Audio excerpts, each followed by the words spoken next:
বৃষ্টি নিয়ে বড়সড় আপডেট দিলেন আবহাওয়াবিদ। 16 থেকে 17 তারিখ দক্ষিণবঙ্গে হালকা থেকে মাঝারি বৃষ্টির সম্ভাবনা রয়েছে।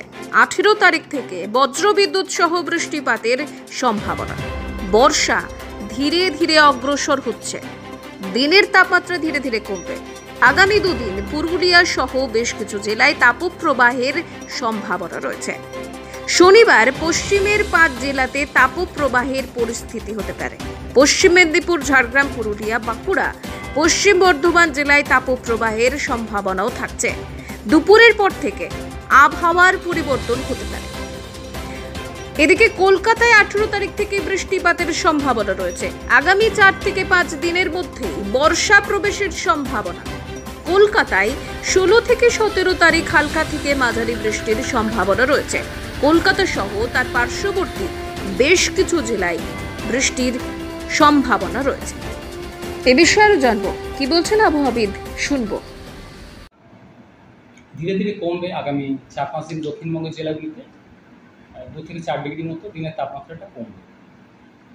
যেহেতু বর্ষা আসার আগের মুহূর্তে এটা ক্লাউডিং কিছুটা বাড়বে, ফলে দিনের তাপমাত্রা যেটা বর্তমানে বেশি চলছে অনেকটাই স্বাভাবিকের থেকে, সেটা আস্তে আস্তে গ্র্যাজুয়ালি কমবে। আগামী দুদিন তাপপ্রবাহের সতর্কতা থাকছে পশ্চিমের দিকের কয়েকটা জেলায়, যেমন পুরুলিয়া, পশ্চিম বর্ধমান, পশ্চিম মেদিনীপুর।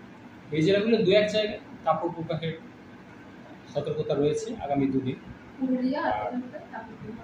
পুরুলিয়া, পশ্চিম বর্ধমান, পশ্চিম মেদিনীপুর, সেই সাথে সংলগ্ন যে কয়েকটা জেলা রয়েছে যেমন ঝাড়গ্রাম, বাঁকুড়া, বীরভূম, এই জেলাগুলো বড় অস্বস্তিকর ওয়েদার কন্টিনিউ করবে আগামী দুদিন। তারপর ধীরে ধীরে এটা করবে।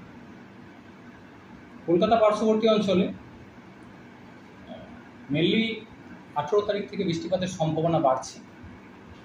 16-17 তারিখে লোকালাইজড 2-1 জায়গায় পার্শ্ববর্তী অঞ্চলে কিছুটা সম্ভাবনা থাকছে বৃষ্টিপাত। মেনলি 18 থেকে বৃষ্টিপাতের সম্ভাবনা বাড়বে কলকাতা পার্শ্ববর্তী অঞ্চলে। কলকাতায় কবে থেকে বৃষ্টি হবে?